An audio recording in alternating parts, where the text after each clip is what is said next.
Assalamualaikum warahmatullahi wabarakatuh.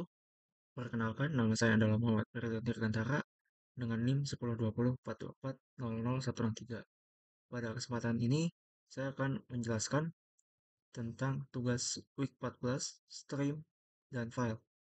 Dan tugas ini terdiri dari dua bagian. Bagian yang pertama itu adalah kita membaca data dari file yang formatnya itu adalah teks atau txt.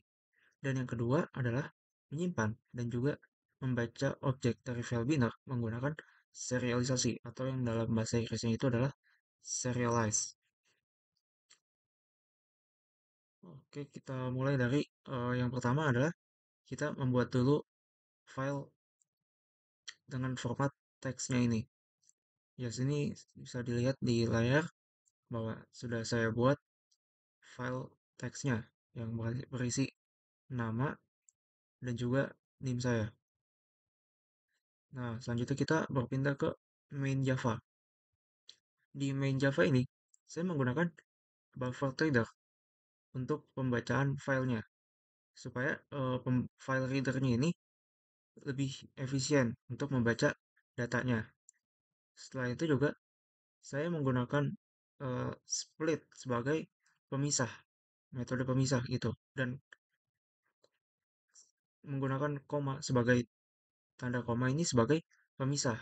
Jadi, ini di file teks ini, nama dan NIM saya itu dipisah dengan koma, dan ini program akan mengerti bahwa koma ini adalah berfungsi sebagai pemisah, dan lalu akan terbentuk objek baru, yaitu mahasiswa di sini. Yang ini ada nama dan NIM-nya. Next kita ke kelas mahasiswa Java. Kodenya jauh lebih singkat dibandingkan kode yang main tadi. Nah, objek mahasiswa ini bisa diproses lebih lanjut karena kelas mahasiswa ini sudah saya buat untuk mengimplementasikan interface dari serializable. Ini adalah syarat wajib supaya objeknya itu bisa kita tulis ke dalam file binar sesuai instruksi dari tugas bagian 2. Nah, ini kita kembali lagi ke main Java. Sekarang kita masuk ke bagian 2 yaitu file binar. Objek mahasiswa yang sudah saya buat tadi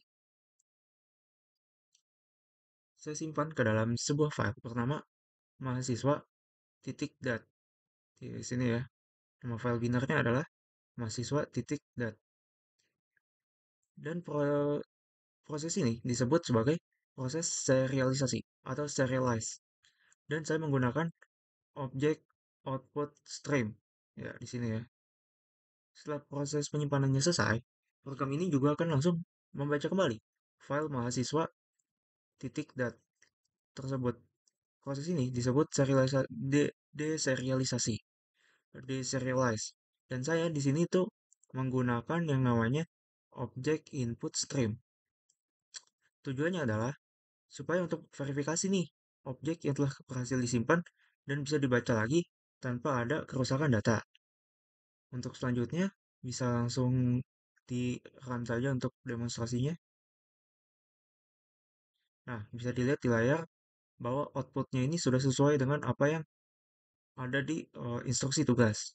Lalu untuk kendala selama mengerjakan tugas ini eh, adalah ini problem, tapi lebih ke warning atau peringatan. Nah, untuk cara mengatasinya adalah di sini kita menambahkan line code lagi. Nah, jadi add suppress warning uncheck ini adalah kita memberitahu compilernya bahwa kita sudah yakin. Jadi tidak usah tampil peringatan lagi. Oke, sekian dari saya. Terima kasih atas perhatiannya. Wassalamualaikum warahmatullahi wabarakatuh.